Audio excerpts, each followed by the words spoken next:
Segera akan Anda ikuti Kojah Sastra bersama saya Ribut Ahwandi.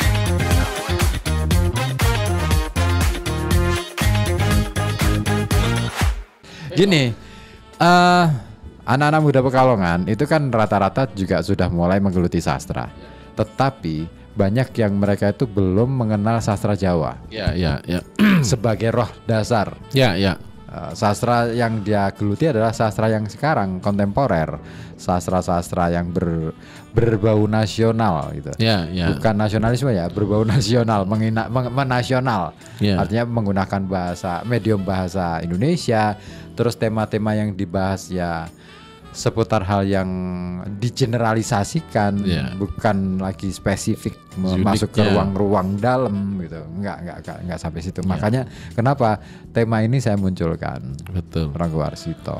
Makanya sebenarnya dari sisi gaya bahasa, dari sisi muatan kontennya, substansi yang mau diangkat gitu kan, ada ciri khas tersendiri. Karya pujangga zaman dulu itu piye ibaratnya gugah macan ning orang nganti kecakot tangani gitu. Kena iwake tanpa budek banyune.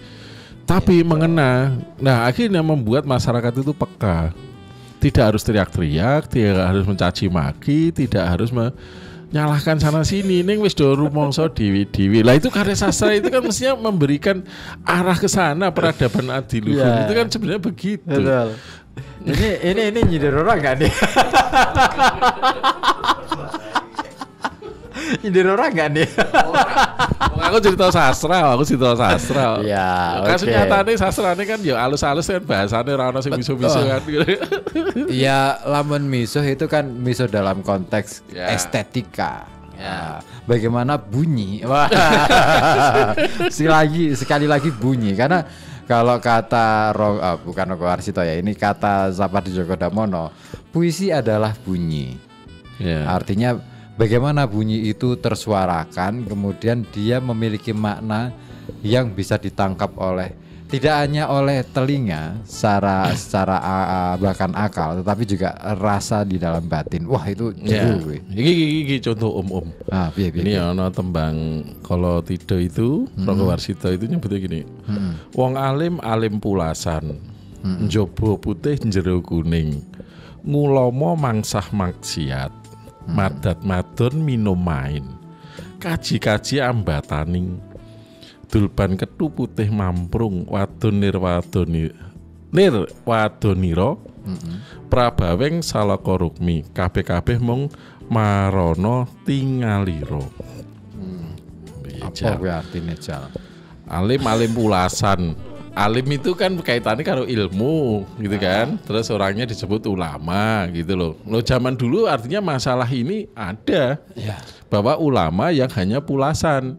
Pulasan itu bukan ulama yang menguasai ilmu, tapi seperti seorang ulama, ibaratnya seperti itu. Itu udah ada zaman dulu gitu kan. Jobone putih jerone kuning. Artinya apa yang diucapkan tidak sama dengan apa yang ada di dalam batinnya. Gitu, sehingga dia tidak konsisten dengan apa yang dia sampaikan. Dia mengajak orang dalam kebaikan, tapi dianya sendiri malah ngulomo mangsah maksiat. Jadi artinya apa? Ulama yang masih bermaksiat. Masih suka madat, masih suka madon, masih suka minum dan main. Loh, fenomena ini ada di zaman Ronggo Warsito gitu loh. Bukan sekarang. Artinya itu disampaikan dalam bentuk tembang. Ya, berarti kalau sekarang berarti sudah sebenarnya kudu wis lawas gitu. Ya mbok, iki Ronggo Warsito lho. Iki Ronggo Warsito aku mau zaman biyen lho iki yo. Biyen lho ya iki yo. Iya toh. Lah zaman Ronggo Warsito sudah ada seperti itu. Kalau sekarang masih ada, berarti dia salah zaman. Ya kan gitu.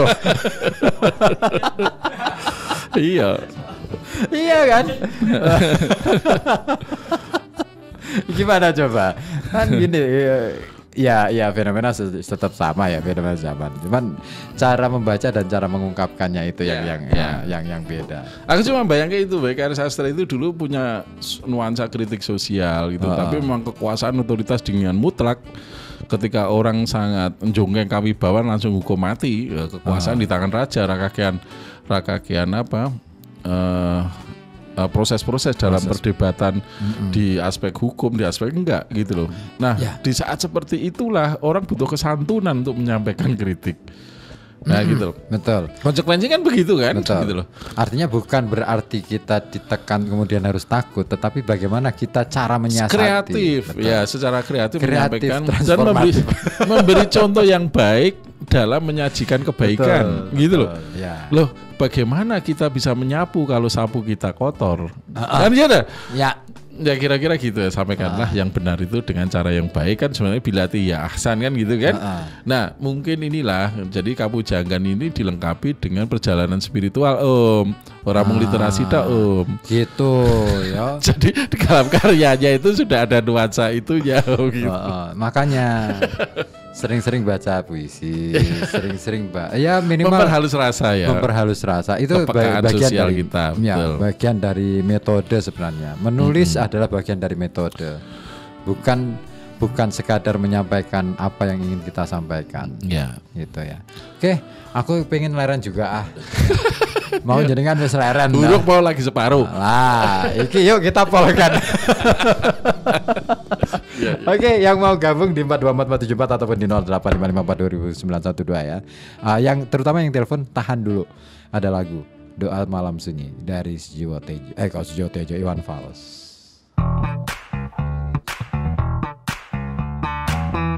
Koja Sastra akan kembali setelah beberapa pesan berikut ini.